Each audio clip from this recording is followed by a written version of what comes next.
Hello, আসসালামু আলাইকুম। রোজার মাসে ইংরেজি শেখার ছোট একটি গাইড নিয়ে আমি তোমাদের সামনে উপস্থিত হয়েছি। সেটা হচ্ছে যে তোমরা কিভাবে রোজার মাসে ইংরেজি চর্চা করবা। আসলে ইংরেজি চর্চার বিষয়টা হচ্ছে এরকম, তুমি যদি রোজার মাসে যদি গ্যাপ দিয়ে দাও তাহলে কিন্তু তোমার প্র্যাকটিসটা আবার লক হয়ে যাবে এবং সেখান থেকে তুমি ভালো কিছু করতে পারবে না।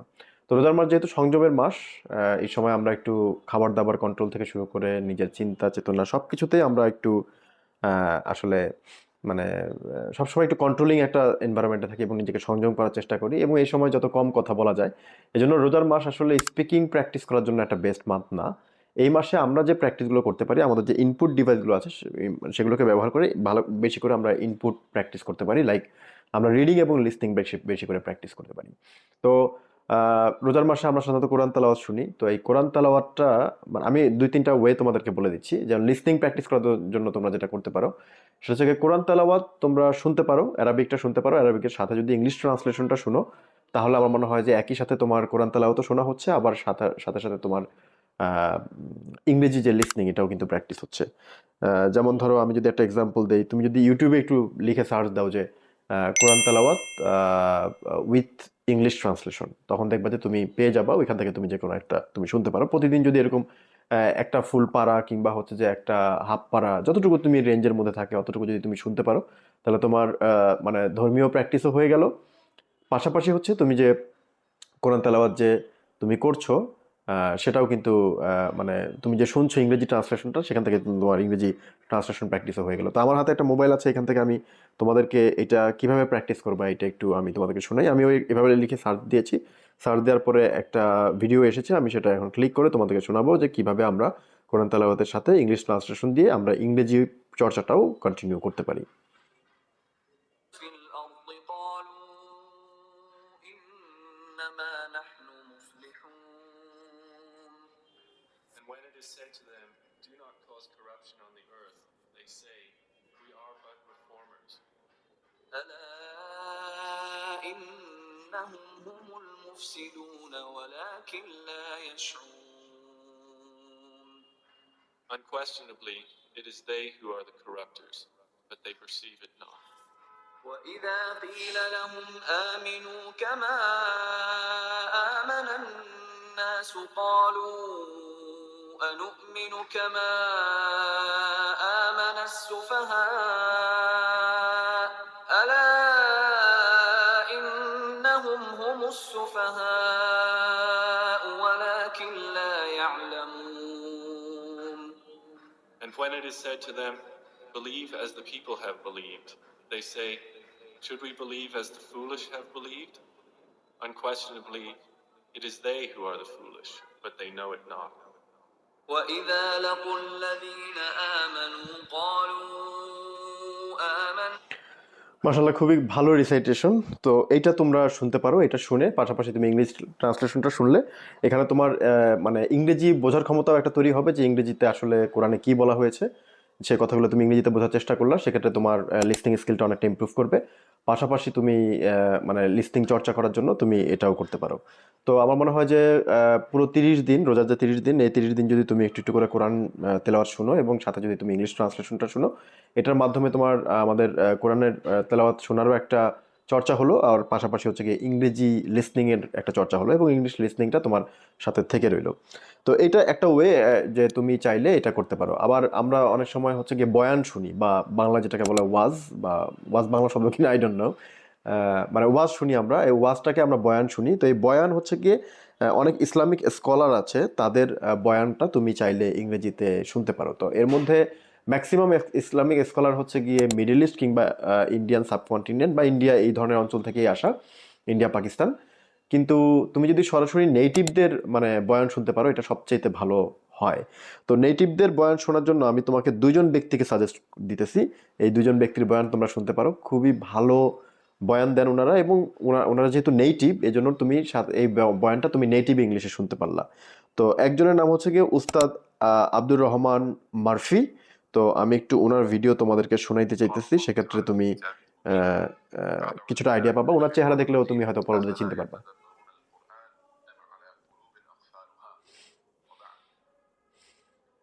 Allah subhanahu wa ta'ala in the Quran, He gives us so many examples, so many parables subhanahu wa ta'ala gives us these examples, these parables, these stories, is so that we can spend time reflecting and thinking about how these examples apply to our daily lives.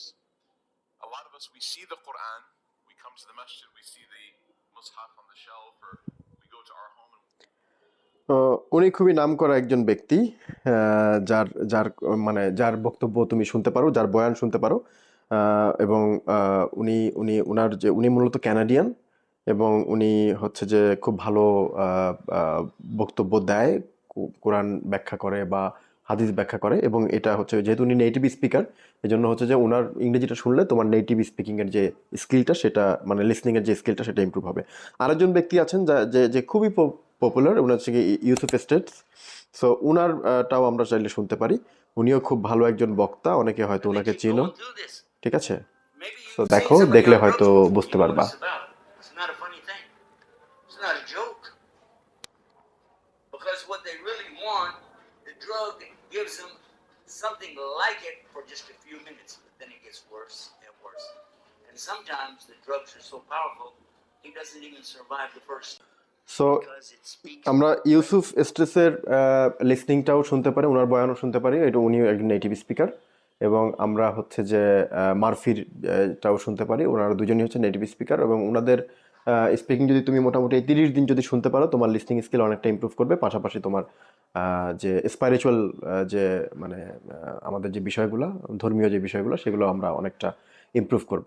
তো এটা মোটামুটি তুমি এইগুলোর মাধ্যমে তুমি তোমার লিসনিংটাকে develop করতে পারো। এছাড়া আমি যদি তোমার রুটিন নিয়ে যদি একটু কথা বলি, তা আমি যখন রোজার ভিতরে যদি আমার কোনো পড়াশোনার চাপ হয়, ধরো সামনে আইএলটিএস পরীক্ষা কিংবা হচ্ছে যে অন্য কোনো এক্সাম আছে, অথবা আমি ইংলিশটা ভালো করে প্রস্তুতি নিতে যাচ্ছি, এই রোজা হচ্ছে একটা বেস্ট টাইম। আমি যেটা করতাম সেটা হচ্ছে গিয়ে রাত ধরো তারাবির নামাজ শেষ হতে হতে রাত 9টা 9:30 বেজে যেত। সেখান থেকে বাসায় ফিরে খাওয়া দাওয়া করে আমি যতটুকু খাওয়া দাওয়াটা মূলত হচ্ছে গিয়ে যদি রাত রাত বড় থাকে, যেমন শীতের সময় আমরা রাত বড় পাই কিন্তু গরমের সময় আমরা রাত ছোট পাই, সেক্ষেত্রে আমি আসলে আর রাতে খেতাম না সাধারণত। তো আমি যেটা করতাম, 11টা থেকে পড়াশোনা শুরু করতাম এবং 4টা 4:30 পর্যন্ত পড়াশোনা করতাম। ঠিক একইভাবে আবার অনেক স্টুডেন্ট আছে আমার কাছে কোর্স করে, তাদেরকে আমি পড়াতাম হচ্ছে গিয়ে রোজার সময় হচ্ছে গিয়ে মানে এই সময়টাতে, মানে 11টা থেকে পড়ানো শুরু করতাম, সেহরি আগ পর্যন্ত পড়াতাম। তো সেহরি খেয়ে পরে হচ্ছে যে না, ফজরের নামাজ পড়ে পরে আমি ঘুমিয়ে পড়তাম। তখন সেখান থেকে একটা মোটামুটি একটা কাজ হতো আর কি, যখন সেহরি খেয়ে মোটামুটি আমি যখন ঘুমিয়ে পড়তাম। তো এই রাতের এই বড় টাইমটা আমরা একটা মানে পড়াশোনার জন্য কাজে লাগাতে পারি। তবে এটা করতে গিয়ে যদি আমরা খুব বেশি টায়ার্ড ফিল করি বা খুব বেশি প্রবলেম হয়, তাহলে দুটো স্পেসকে তুমি বের করতে পারো লিসনিং এবং স্পিকিং প্র্যাকটিসের জন্য। একটা হচ্ছে তুমি আফটার মাগরিব, মানে ইফতারি খাওয়ার পর থেকে, তখন শরীরটা বেশ অলস লাগে, মানে কোনো কিছু করতে মন চায় না, হঠাৎ করে অনেকগুলো ফুড শরীরের ভিতরে ঢুকে, তো শরীরটা খুব তখন মানে একটু অলসতা কাজ করে শরীরের ভিতরে। তো এই যে ইফতারের পর থেকে তারাবির নামাজ বা ঈশার নামাজের আগ পর্যন্ত যে সময়টা, এই সময়টা তুমি লিসনিং প্র্যাকটিস করতে পারো। আর আরেকটা সময় হচ্ছে গিয়ে মানে তুমি যদি ফজরের নামাজের পর, তুমি যদি এরপরে ঘুমিয়ে পড়ো, তাহলে ফজরের নামাজের পরে তুমি প্র্যাকটিস করতে পারো। আর যদি ঘুমিয়ে না পড়ো, তাহলে তুমি এই যে রাত 11টা থেকে ভোর 4টা 4:30 পর্যন্ত তুমি বা তুমি যদি সেহরির আগ পর্যন্ত তুমি চাইলে করতে পারো। তো এই 2টা 3টার সময়কে তুমি বাছাই করতে পারো। এই 3টার সময় বাছাই করে যদি তুমি ঠিকঠাক মতো কাজে লাগাতে পারো, দেখবে যে এর মধ্যে তোমার আইএলটিএস প্রিপারেশন থেকে শুরু করে ইংরেজি প্রিপারেশন সব কিছুই প্রপারলি হয়ে যাচ্ছে।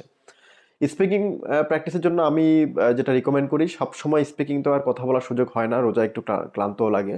তুমি স্পিকিং প্র্যাকটিসের জন্য যেটা করতে পারো সেটা হচ্ছে গিয়ে, ধরো আমাদের রোজা রিলেটেড যদি 10টা টপিক বা 30টা টপিক যদি তুমি বাছাই করো, 30টা টপিককে নিয়ে চ্যাটজিপিটিকে বললেও দিয়ে দিবে তোমাকে টপিক।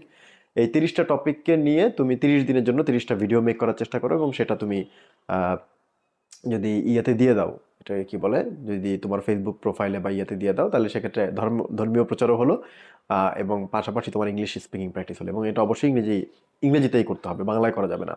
তাহলে এই দুটো কাজ করতে পারো। তাহলে একটা কাজ কি বলেছি, সেটা হচ্ছে যে তুমি লিসনিং চর্চা করবে প্রচুর এই 1 মাস, তাহলে তোমার এটা স্পিকিংয়েও কাজে দিবে, আবার এটা অনেক তোমার লিসনিং স্কিল ইমপ্রুভ করবে।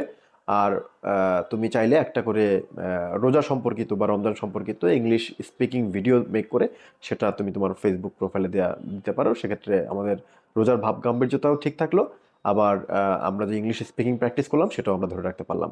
টানা 1 মাস যদি আমরা ইংরেজি থেকে দূরে থাকি, তাহলে আসলে এটা সত্যিকার অর্থে টাফ, ইংরেজিটাকে পরবর্তীতে আবার সেই স্কিলে ফেরত আসা। তো এই জন্য বলবো যে এই টাইমটা তুমি যদি একটু ভালোভাবে চর্চা করতে পারো, তোমার ইংরেজি অনেকটা ইমপ্রুভ করবে। আশা করি এই রুটিন, এই সাজেশন তোমাকে হেল্প করবে। যদি হেল্প করে, বন্ধুদের সাথে শেয়ার করে দাও এই ভিডিওটি, হয়তো তাদের ক্ষেত্রেও কিছুটা হেল্প করতে পারে। Thank you very much. আসসালামু আলাইকুম।